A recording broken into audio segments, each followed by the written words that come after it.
Africa Media Live TV. Kindly subscribe to our YouTube channel to get updated on the trending gist, latest news all over the world. Like our page, subscribe, and share with friends. Thank you.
We just want to say happy birthday to you.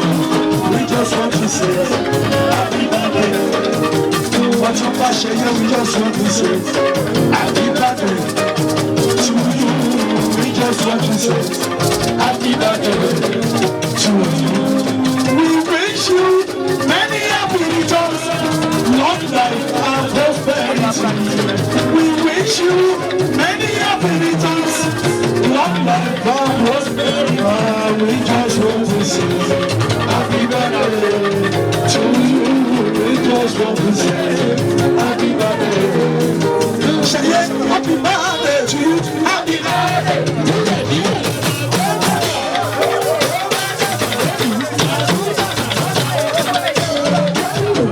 Oh, my Joseph, JJ, I'm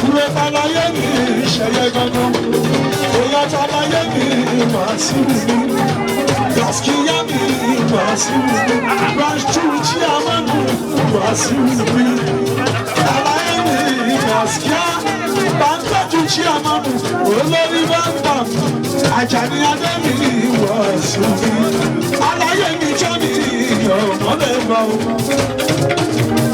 Ó ṣe jẹ́jẹ́ ní.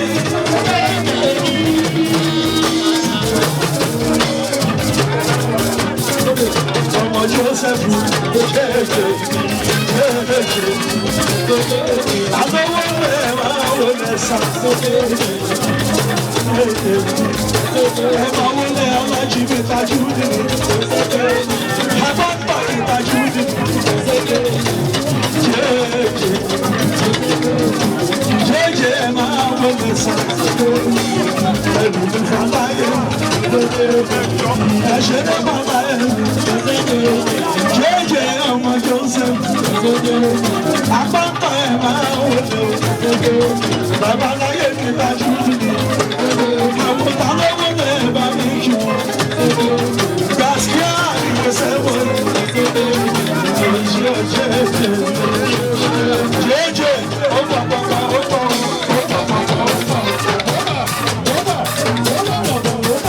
One, two, three, four. Ẹyẹ onígbà ọmọdé yìí ní ìgbà tó lé kú.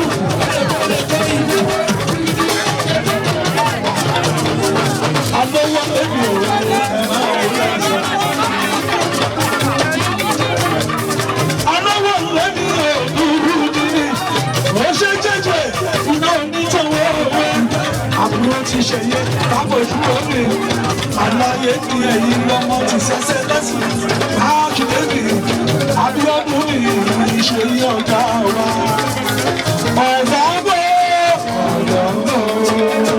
Ẹ̀dúró dédé ẹ̀dúró dédé ọ̀gá bò ọ̀gá bò. Ó dé náà ṣèyí ọ̀gá ti dé ọ̀gá ti dé. Ọ̀gá ti dé.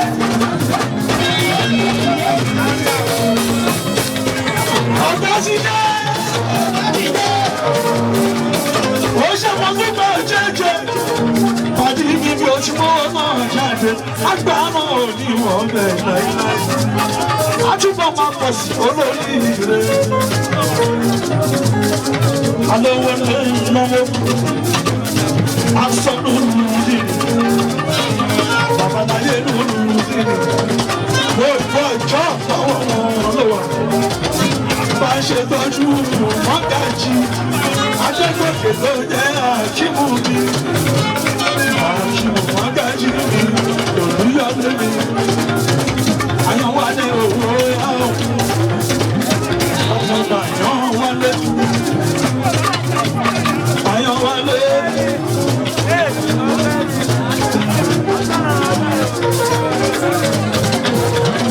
Africa Media Live TV. Kindly subscribe to our YouTube channel to get updated on the trending gist, latest news all over the world. Like our page, subscribe, and share with friends. Thank you.